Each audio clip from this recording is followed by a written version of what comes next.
MBM Hindi news में आपका स्वागत है। मैं हूं बिलाल मंसूरी।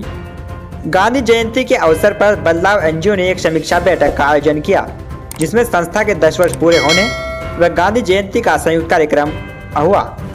लखनऊ के ऐशबाग में स्थित बदलाव रेन बसेरा पर समीक्षा बैठक हुई। कार्यक्रम की अध्यक्षता डॉक्टर शकुंतला मिश्रा यूनिवर्सिटी में समाज कार्य के प्रोफेसर डॉक्टर रुपेश कुमार सिंह तथा संचालन सेंटर मैनेजर रामजी वर्मा व पत्रकार रितु सिंह ने संयुक्त रूप से किया। कार्यक्रम में मुख्य अतिथि IAS हीरालाल चौधरी, मुख्य सचिव सिंचाई विभाग रहे। इस दौरान बदलाव एनजीओ के अध्यक्ष शरद पटेल ने बदलाव एनजीओ के उद्देश्यों को अवगत कराने के साथ बदलाव एनजीओ द्वारा किए गए अब तक से सभी कार्यों से लोगों को अवगत कराया। सेंटर मैनेजर रामजी वर्मा ने कार्यक्रम के बारे में अधिक जानकारी दी। आज हमारी संस्था को बदलाव को 10 साल पूरे हो रहे थे, क्योंकि बदलाव ने 2014 में 2 अक्टूबर गांधी जयंती के उपलक्ष्य पे उसी दिन ही जो है भिक्षावृत्ति मुक्ति अभियान से काम की शुरुआत की थी, जिसका आज 10 साल पूरे होते उसी को हमने अपने कामों का मूल्यांकन, जो हमारी सक्सेस स्टोरियाँ रही हैं, हमारी इम्पैक्ट रहे हैं, जो हमारे स्टेक होल्डर रहे हैं, उनके साथ हमने साझा की और अपने कामों का हमने एक समीक्षा बैठक की कि हम अपने कामों में कैसे और चीज़ें ऐड कर सकते हैं, जिससे हम अधिकतम लोगों तक अपने इस संस्था के तहत लोगों तक पहुंच के उनको रिहेबिलिटेट कर सकें जो बेगर्स कम्युनिटी में इन्वॉल्व हैं। बदलाव का उद्देश्य क्या है? बदलाव का उद्देश्य है जो हमारे निराश्रित, बेघर और भिक्षावृत्ति से जुड़े हुए जो स्ट्रीट पे लोग हैं, उनको कैसे मुख्यधारा में, मेन स्ट्रीम में समाज से जोड़ पाएँ, जिसके लिए बदलाव ने एक मॉडल भी डेवलप किया है जो हमारे 6 महीने के प्रोसेस है। उस 6 महीने से हम उनको मेंटली, फिजिकली और सोशलो इकोनॉमिक से हम उनको इस तरह से मजबूत बनाते हैं जिससे वो फिर से एक मेन स्ट्रीम में आकर एक डिग्निटी और सम्मान के साथ अपना जीवन यापन कर सकें। IAS हीरालाल चौधरी ने अपने संबोधन में बदलाव एनजीओ के कार्यों की सराहना करते हुए कहा कि बदलाव एनजीओ द्वारा किए जा रहे कार्य भारत ही नहीं बल्कि अंतर्राष्ट्रीय स्तर पर सर्वश्रेष्ठ कार्य है। IAS हीरालाल चौधरी ने भिक्षावृत्ति पर गहरी चिंता व्यक्त की। उन्होंने कहा कि बहुत ही शर्म की बात है कि आज भारत के अंदर युवा, बच्चे और महिलाएं बड़ी संख्या में भीख मांगते हैं।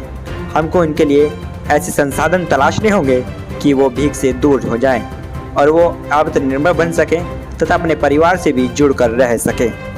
IAS हीरालाल चौधरी ने बदलाव एनजीओ के पदाधिकारियों को आश्वासन दिया कि यदि उनको लगता है कि किसी तरह के सहयोग की जरूरत है तो मैं उनके साथ हरदम तैयार खड़ा हूँ। प्रोफेसर रुपेश कुमार सिंह ने भिक्षावृत्ति संबंधित बॉम्बे एक्ट के बारे में बताया तथा जुवेनाइल जस्टिस एक्ट के बारे में विस्तृत जानकारी दी। रुपेश कुमार सिंह ने कहा, बहुत ही दुर्भाग्य की बात है कि आज भी भिक्षावृत्ति पर पूरी तरीके से काम नहीं हो पाया है।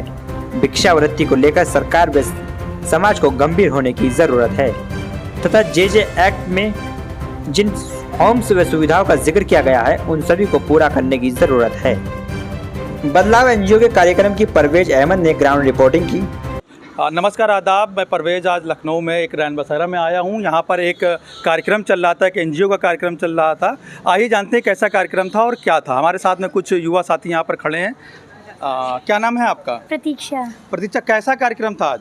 मतलब यहाँ की जो उपलब्धियाँ हैं हम लोग को वो बताई गई, बाकी जो प्रोग्राम है कैसे किया जाता है और हमने आज तक क्या क्या अचीवमेंट्स लिए हैं, हमें मिले हैं। हम लोगों ने भिखारियों के लिए, भिक्षावृत्ति के लिए जो काम किया हुआ है उसमें कितना योगदान किसका रहा है, उसके बारे में हम लोगों को सब बताया गया। उसके बारे में आज हम लोगों को बताया गया। हमारे साथ में एक और साथी दिख रहे हैं। आइए जानते हैं कि आखिर आज किस तरह का प्रोग्राम था और क्या चल रहा था यहाँ पर। क्या नाम है आपका? प्रियंक वर्मा। प्रियांक जी, किस तरह का कार्यक्रम था? कौन सी एनजीओ क्या काम करती है, कुछ बताएंगे इसके बारे में? बिल्कुल बताएंगे। और हमारी ये संस्था बदलाव है, जिसके आज 10 साल पूरे हो गए हैं और इस 10 साल पूर्ण होने के उपलक्ष्य में हम लोग ने एक गेट टुगेदर का प्रोग्राम रखा, जिससे कि नए नए विचारों को सर्वप्रथम हम लोग आपस में एक दूसरे का आदान प्रदान कर सके, जिससे कि जो भी हमारी अच्छाइयाँ हैं उसका निराकरण हो सके, बुराइयों का निराकरण हो, अच्छाइयों के साथ जितनी भी चीज़ें हम लोग इम्प्लीमेंट किए हैं उसको सामाजिक दृष्टिकोण में लागू कर सकें और जो भी कमियां रह गई हैं, तो जब विचारों का आदान प्रदान होता है तो कई चीज़ें नई निकल के आती हैं। तो इस पे बेसिकली हम लोग ने अपना उद्देश्य रखा था। हाँ, तो जैसा कि हम जान पाए आज की ये बदलाव संस्था एक एनजीओ है जो कि गैर सरकारी संगठन जिसे हम कहते हैं, उसके 10 साल पूरे हुए थे आज और उसी के उपलक्ष्य में ये कार्यक्रम रखा गया था, जहाँ पर बदलाव संस्था से जुड़े हुए सभी लोग यहाँ पर आए हुए थे और अपने विचारों को प्रकट किया, अपनी उपलब्धियों को और कहाँ कहाँ पर खामियाँ रह गई इसके ऊपर हम लोगों ने चर्चा किया। इसी बात के साथ नमस्कार। इस दौरान कार्यक्रम में field in charge Mahendra Pratap, Sadhana Mishra, professor Rupesh Kumar Singh, Anuradha Mishra, Kritika Singh, Neha Yadav, Himanshi Pandey, Ritesh Kumar, Rohit Verma, Yes Foundation, Loyal Club, Mukti Foundation, Red Brigade आदि संगठनों के व अनेक पत्रकार लोग मौजूद रहे।